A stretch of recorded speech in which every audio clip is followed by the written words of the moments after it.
llevan estas masas hacia adentro. El momento de inercia va a cambiar. ¿Por qué? Y porque va a haber la misma masa, pero va a estar más cerca. Luego, el momento de inercia, ¿qué va a hacer? Va a disminuir. Esto es una constante. Esto va a disminuir.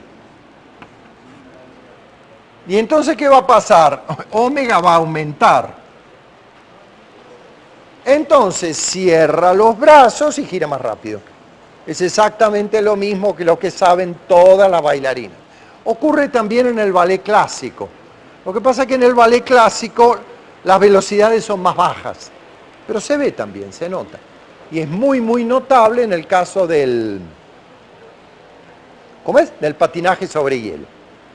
Hay quienes dicen, y a lo mejor es cierto, que ese dicho que los gatos caen siempre parados es porque saben manejar la cola.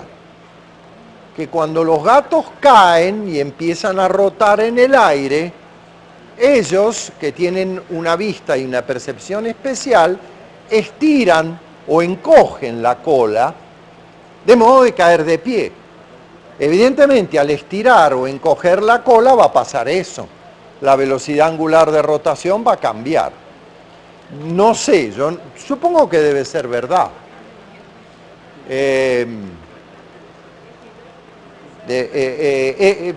Al final de cuentas, la cola para ese animal es un elemento de su anatomía.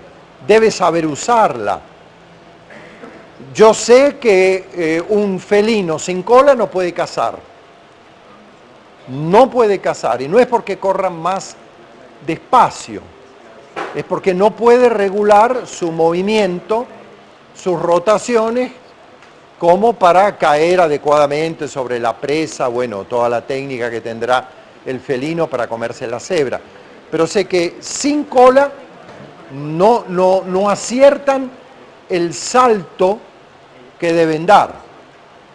De la misma manera que si son tuertos, tampoco pueden cazar, porque no pueden estimar a qué distancia, pierden lo que se llama la visión estereoscópica, ¿no? Uno tiene dos ojos para estimar la distancia a la cual está la presa. Todos los depredadores tienen los ojos adelante. Las aves los tienen al costado. Son individuos defensivos, no son totalmente depredadores. No me pregunten por el caso de las águilas depredadoras, porque no sé. Tendríamos que preguntarle a un colega acá, un profesor de la universidad. Me río porque muy amigo mío, él es especialista en pájaros y se llama Carlos Bosque. Excelente investigador, por cierto, Se llama Carlos Bosque y es especialista en pájaros. Ok, habría que preguntarle a él sobre el caso de si el águila tiene mirada frontal o no. Bueno, voy a cambiar de tema.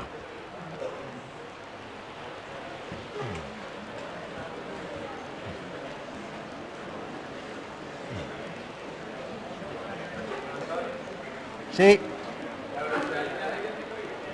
¿Perdón? ¿Acá? Bueno, la velocidad angular aumenta. La lineal y la velocidad lineal en un movimiento de rotación es proporcional a la angular a través del radio de rotación. O sea, la velocidad, es decir, visto de arriba, esto giraba así. Estas eran las masas. Esto giraba así.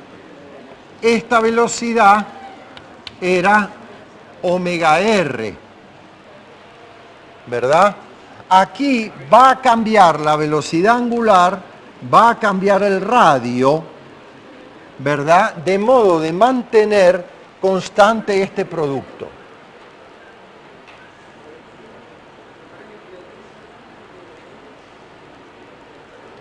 Creo que va a cambiar la velocidad lineal, porque la velocidad lineal va con el radio y el momento de inercia va con el cuadrado del radio. De modo que tendría que hacer la cuenta. Habría que hacer la cuenta.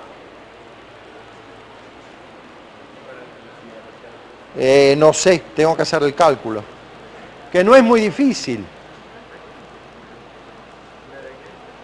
Que no es muy complicado. Tengo que hacer el cálculo y te digo. Pero la respuesta no me resulta obvia. Hago la cuenta y te digo.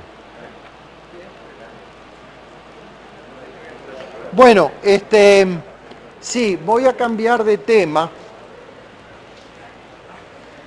No entiendo muy bien por qué.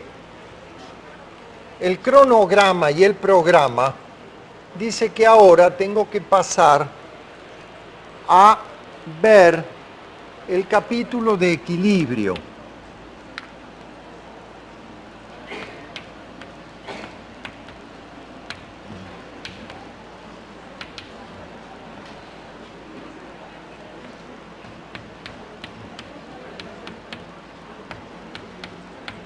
O de estática. Yo hubiera pasado de aquí al capítulo de gravitación, que tiene mucho que ver con la conservación del momento angular. Cuando en un problema de dos cuerpos la fuerza es central, esa fuerza no da torque. Quiere decir que automáticamente en un problema de dos cuerpos con una fuerza central, el momento angular total se tiene que conservar, porque esa fuerza no da torque. Entonces, hubiera pasado a los problemas de gravitación. El programa dice que ahora hay que ver equilibrio y el texto también lo hace. De modo que lo voy a hacer como hace el texto y después voy a volver a los problemas de gravitación que tienen que ver con el momento angular. Estos temas de equilibrio, de estática, acá se ven de una manera un poco superficial, aquí en este curso. Es un tema que no es de gran interés para los físicos, no porque no sea importante, sino que tal como se ve, se reduce a casos muy simples, muy elementales. La estática de las estructuras es una ciencia seria, importante, a todos los estudiantes de arquitectura les importa mucho, a todos los ingenieros civiles les importa mucho. Las estructuras no son solo estructuras de edificio. Una turbina generadora de electricidad, de esas que tienen ahí en el Guri, eso es una estructura que se deforma y vibra. Pero aquí lo vamos a ver con una visión muy sencilla y entonces por eso lo vamos a ver relativamente rápido. El problema es determinar las condiciones en las cuales un sistema está en equilibrio estático. ¿Qué quiere decir eso? Quiere decir que como la suma de las fuerzas aplicadas es igual a la masa por la aceleración del centro de masa, y como la suma de los torques aplicados es igual al momento de inercia por la aceleración angular, para que un sistema esté en equilibrio, estas tres ecuaciones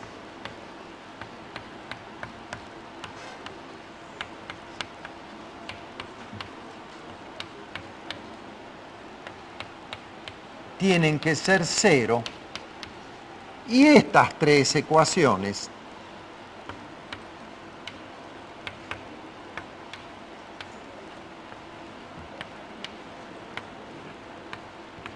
deben ser cero.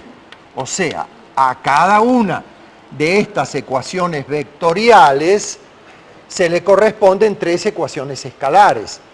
Si cero tiene que ser la aceleración del centro de masa y cero tiene que ser la aceleración angular o las aceleraciones angulares a lo largo de los tres ejes, bueno, pues cero tienen que ser todos los torques y todas las fuerzas, que es lo mismo que decir que tiene que haber 6 ecuaciones para las componentes escalares, perdón, 3 de las fuerzas y 3 para los componentes escalares de los torques, lo cual aparentemente parece complejo. No obstante, para los problemas planos,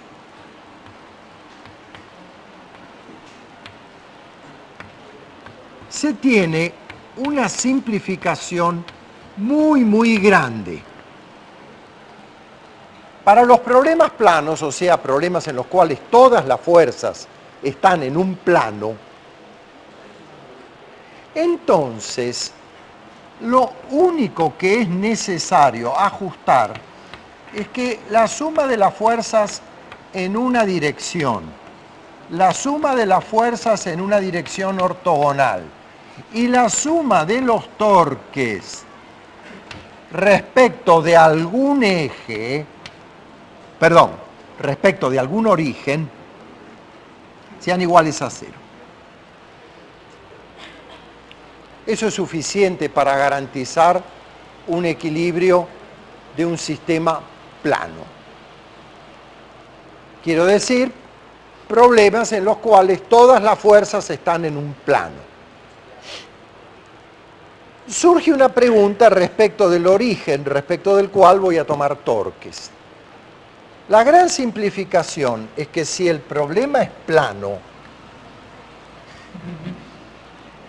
o sea, si acá hay una fuerza, acá hay otra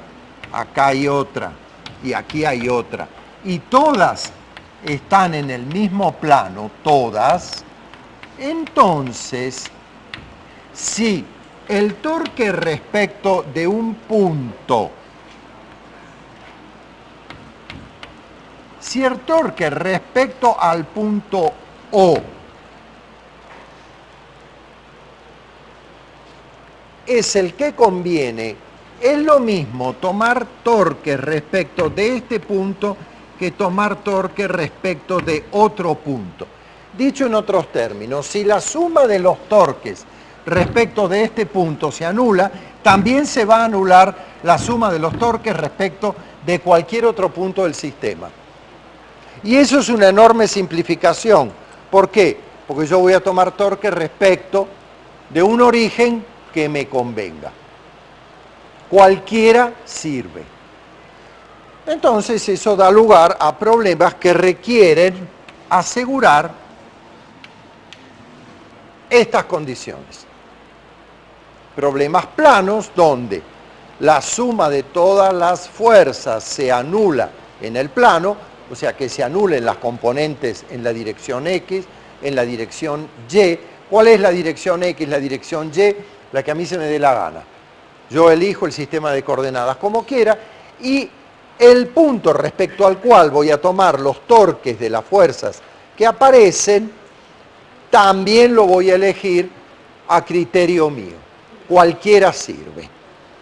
Entonces, vamos a hacer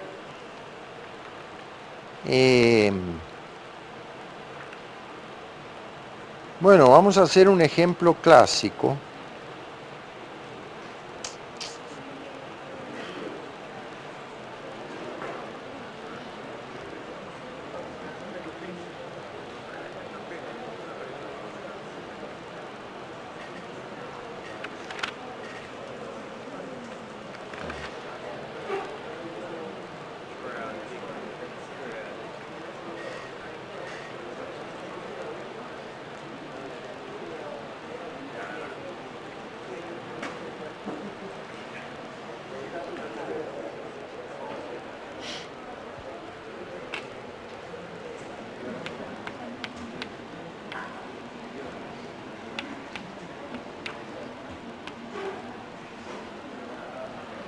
A ver, un momento.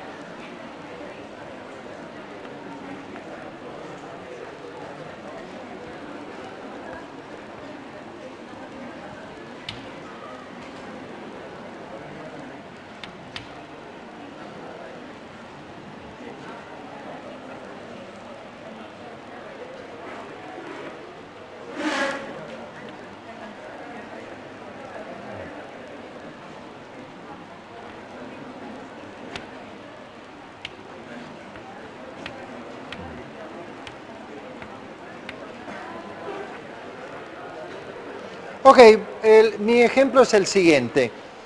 Vamos a suponer que se tiene un andamio sujeto a la pared de un edificio.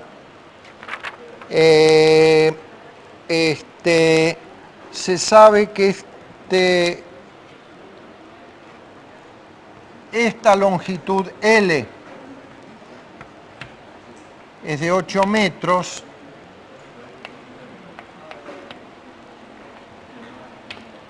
Que esa tabla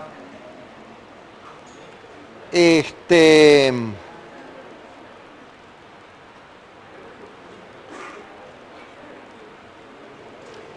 una masa de 20 kilos y que hay un señor que tiene una masa M de 80 kilos,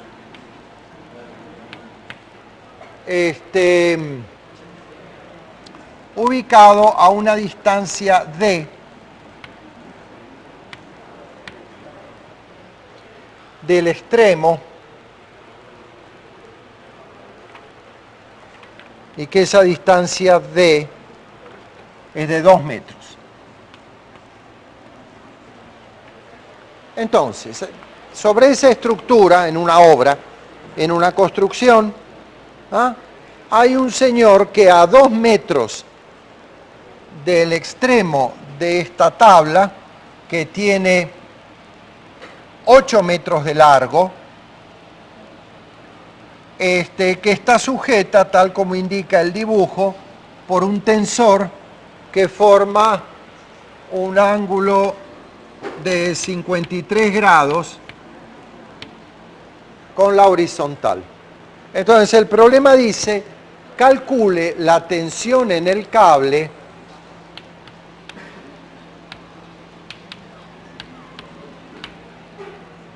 que la soporta y calcule las fuerzas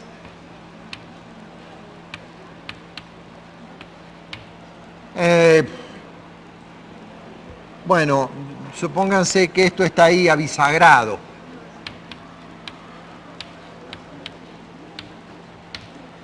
En la bisagra que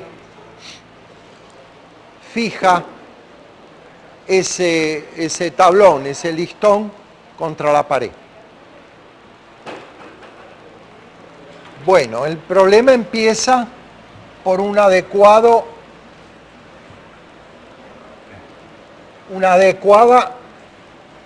individualización de las fuerzas que van a participar allí. Aquí voy a tener la fuerza peso del señor,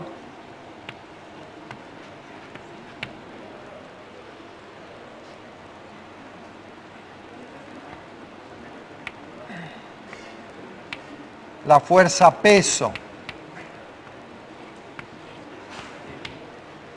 del tablón, la tensión en este cable, y aquí en el empotramiento voy a tener una fuerza que no sé para dónde va, pero sí sé que le puedo atribuir una componente vertical y una componente horizontal. De eso estoy seguro. ¿Perdón? No, 80 kilos pesa el señor. La tabla pesa 20. Entonces me equivoqué. Porque esta es M. Gracias. Y esta es M grande.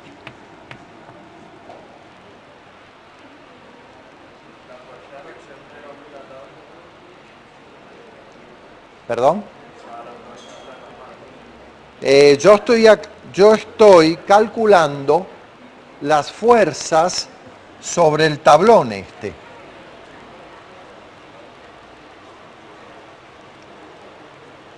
¿No?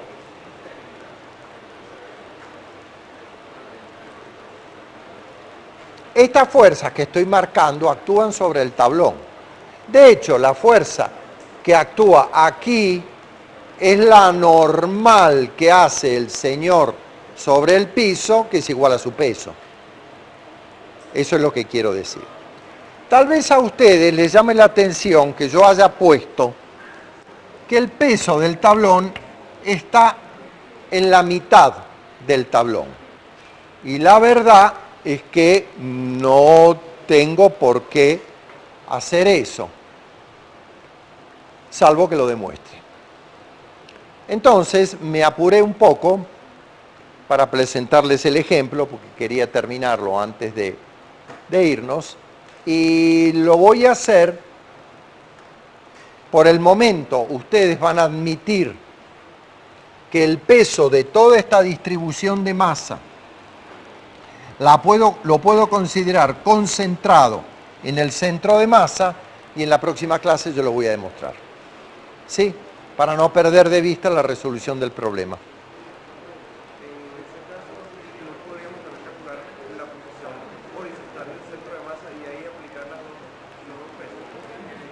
No, claro que no, porque estas fuerzas que yo indico acá, estas son fuerzas que actúan sobre esta tabla,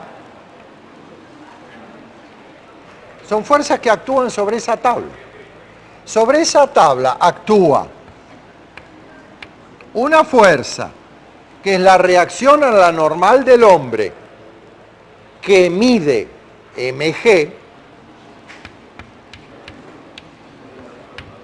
aquí, donde están sus pies, y que no la puedo poner aquí, porque el torque que va a dar esto respecto de cualquier punto depende de dónde está.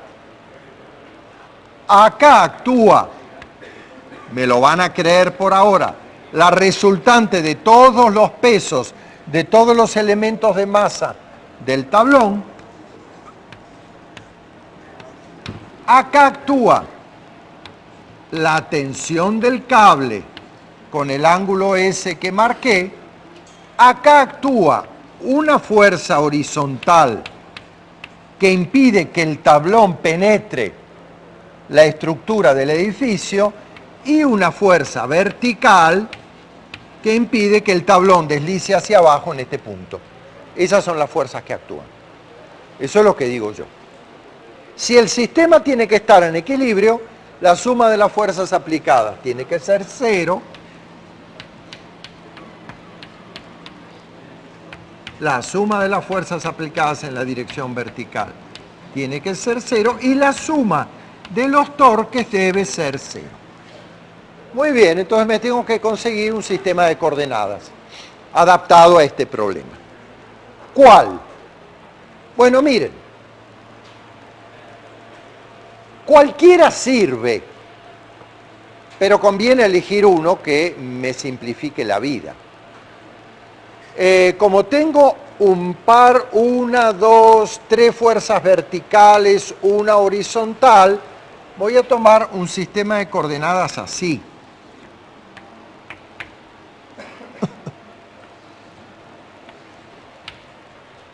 Porque veo que hay varias fuerzas que van a estar en el sentido de los ejes. Y el origen de torques lo voy a tomar acá. ¿Por qué? No es casualidad.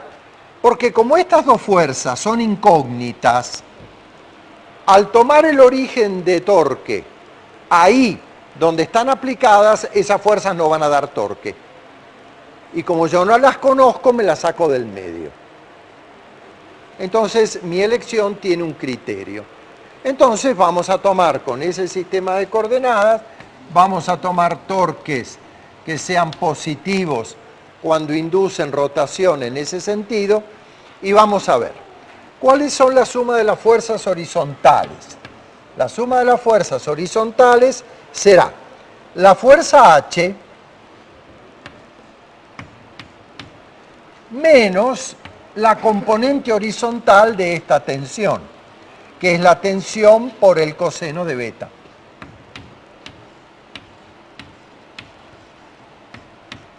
¿Por qué 0? Porque tiene que estar en equilibrio. La suma de las fuerzas verticales será esta fuerza B menos el peso del hombre, menos el peso del tablón, más la componente vertical de la tensión, que es la tensión por el seno de beta. Eso tiene que ser 0. Y ahora vamos a la ecuación de torque. Ni B ni H dan torque respecto de este punto. ¿Quién lo da? Bueno, acá puedo hacer dos cosas. O calculo directamente el torque de esta tensión como R vector, el vector T, o bien puedo decir lo siguiente, yo puedo considerar a T que tiene dos componentes, una tensión vertical y una tensión horizontal. Evidentemente la tensión horizontal no da torque. La que da torque es la tensión vertical multiplicada por su brazo de palanca y da un torque positivo. Entonces, ¿cuánto vale la tensión vertical? Es la tensión por el seno. Ajá. Multiplicada por el brazo de palanca, que es L. Ajá. Esto tiende a que esta barra gire en el sentido positivo. Pero estos pesos dan un torque en el sentido opuesto. ¿Qué torque da el peso mg? Da un torque mg por L entre 2, porque este brazo de palanca, fíjense que R vector mg, como son perpendiculares, el seno de 90 es 1. El módulo es el producto de los módulos, el seno de 90 es 1. Esto está en el sentido negativo y esto vale ¿cuánto? L entre 2. Menos todavía el torque que da la fuerza sobre el piso que hace el individuo, que es mg por esta distancia que yo llamé d pequeña. Y eso es 0. Bueno, en realidad el problema es sencillísimo, porque de hecho ya está. Porque una adecuada elección de torques me da la primera incógnita, que es T. Entonces resulta que T es igual a mg por D más mg por L sobre 2 sobre L por el seno de beta. Una vez que tengo el valor de la tensión T, la meto acá y calculo cuánto vale la fuerza vertical. Y una vez que tengo el valor de la tensión T, la meto acá y calculo cuánto vale la fuerza horizontal. O sea que en realidad el problema es muy sencillo. Vamos ahora, en los minutos que nos quedan, a ver qué pasa con una distribución de masa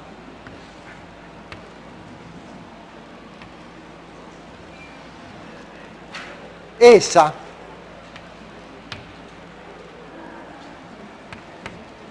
¿qué pasa con los elementos de masa que están distribuidos acá? Acá tengo un elemento de masa M que tiene un peso, MI, que vale MI por G y que está en la posición RI. Entonces, yo quiero tener el efecto total de los pesos de todas estas masas que están distribuidas en el cuerpo, diré, bueno, ¿cuánto vale la fuerza peso total? La fuerza peso total